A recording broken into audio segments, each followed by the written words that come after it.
Welcome to Drum Tips. This time we will build a percussion pad out of a can. We use the guitar jack, a Roland memory clamp, a piezo trigger, a can, additional adhesive foil, a rubber mouse pad, a few screws and some metal angles. Mark the position of the holes. We need 2 holes for the angles and 1 for the guitar jack. Drill the holes and remove the edges. Attach the foil if you want to have the look of a small drum.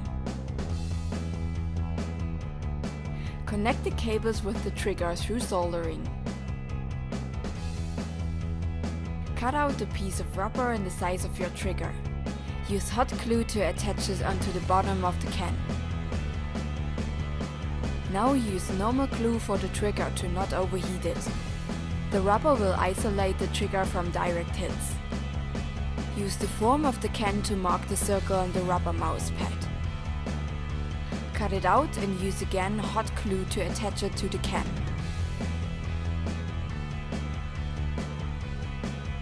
Screw on the guitar plug and the metal angle. Check out if you can connect the 6.3mm cable. We use a memory clamp as rack clamp. Remove the original screw and replace it with the M6 screw.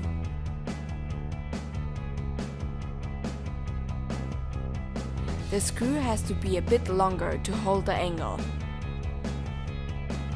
Bend the angle and extend one of its holes with the file, in case it is too small for the M6 screw.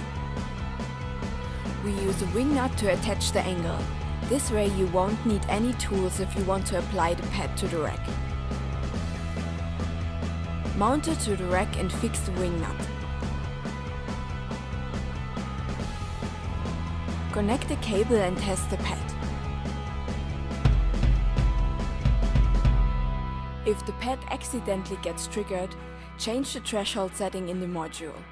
We want to trigger a cowbell sound and use it as percussion pad. This video shows you the possibility of making a trigger pad out of everything, but it is still a better solution to buy a used PD8 or PD7 pad if you need additional trigger pads. They are cheap dual trigger pads with a better mounting system. Thanks for watching. Check out our other videos. See you next time!